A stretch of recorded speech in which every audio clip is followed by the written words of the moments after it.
তাই তো জামাটা তাকে আমি দিয়ে দিয়েছি তো বাবা। এ কি রে হতো ভাগা, ওই ভালো জামাটা তুই একটা ভিখারিকে দান করে এলি? এমনি দিদি নাকি, এমনি দিদি, আমি বোকা নাকি? কাল বদুলির ভেতরে 500 টাকা ছিল, জানো বাবা জানো, ওই গামছাটা না আমি ওই হলি বাউলকে দিয়ে দিতি। গামছাটা তুই ভিখারিকে দান করে এলি? এমনি দিদি নাকি, এমনি দিদি, শুধু এক ফিলিম গেঁদা তিনে তবে দিদি। ও তাও দিয়ে দিয়েছি গো। তাকে দিয়েছিস রে হতো ভাগা? ওই দেখো পাগলি তাকে, ওই যে মোলের মাথায় বসে দুটো হাতে তালি দেয় আর সকলকে গালি দেয়।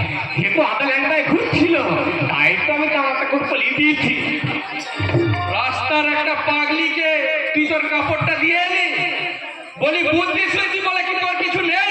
এমনি দিদি নাকি, এমনি দিদি, ওই তা লাগে ওই পাগলি পাককে কলে ঘরের পেছনে নিয়ে গিয়ে একেবারে ফাগুন ভাদর মাতে তোমার মতে কথা বলতে নাই পেপে দেয়।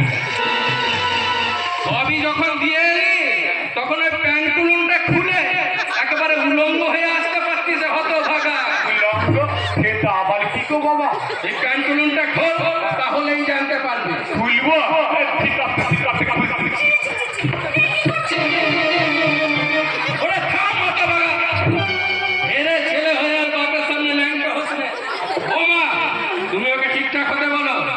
ছি ছি ছি ছি, হতো ভাগার কাণ্ড দেখো। আমি বোকা না যে এমনি এমনি ন্যাংট হব? তবে আমি বলে দিচ্ছি ন্যাংট ওই দ্রৌপদীকে গো। হ্যাঁ গো, এ বদলে পুজোয় ওই দ্রৌপদীর বস্ত্র হরণ দাঁততলা পালায় আমি দুঃশাসনের লোল করছি। হ্যাঁ, কাল তো আমাদের ফ্যামিলিয়া দিন ছিল, ওই লদনা বলে যে মেয়েটা দ্রৌপদীর লোল করতে এসেছিল না, তার থালি ধরে এমন আমি মেলেছি।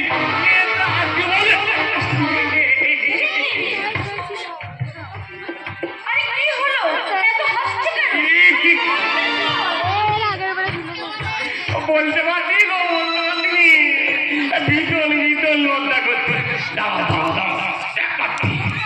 আমি হলাম দুঃশাসন আর তুমি হলে দ্রৌপদী। হ্যাঁ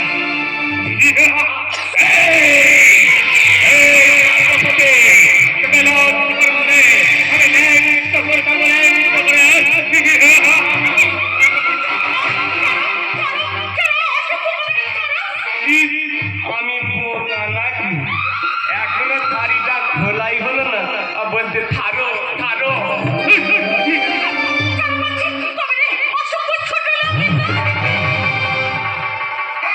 ওটা তো আমার দাগ নাম, এই পাড়ার সব মেয়েরাই তাকে।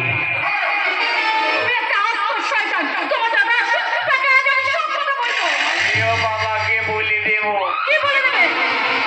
আর রাতে দাদা তখন তোমার থালি ধরে ওইরকম করছিল, দাদাকে তুমি তখন কত আদর না করতে, আর আমি একটু এরকম বলেছি বলে আমাকে তুমি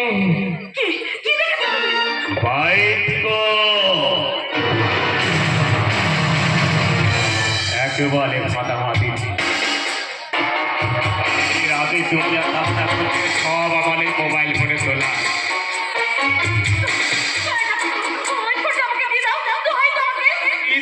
আমি বোকা নাকি যে এমনি এমনি দিয়ে দেবো? তা তুমি যদি আমার কথা শোনো তাহলে আমি ফোনটা দিতে পারি। মানে আমি বলছিলাম কি আমি তোমাকে বিয়ে করবো। হ্যাঁ, আমার ভাইটার সাথেও তোমাকে বিয়ে দেবো। মানে আমাদের 3 ভাইয়ের একটাই বউ হবে তুমি। এ বালিতে যদি 3 ভাই 3টে বউ আছে, 3 জনে মারামারি লেগে যাবে আর আমাদের সম্পত্তিটা ভাগাভাগি হয়ে যাবে। আসলে ওই খেলায় মেয়েগুলো একসঙ্গে থাকতে পারে না তো, তাই আমি প্ল্যান করেছি আমাদের 3 ভাইয়ের যদি একটাই বউ হয় তাহলে মালামালিও হবে না, তাহলে আমাদের সম্পত্তিটা ভাগাভাগিও হবে না। এটা আমি মহা ভালো থেকে শিখেছি।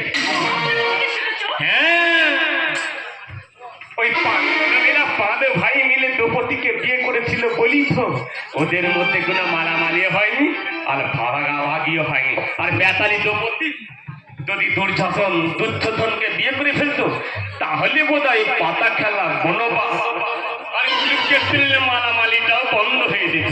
তাই আমি ভাবছি যে আমাদের বিয়ে ভাইয়ের তোমাকেই বিয়ে করি।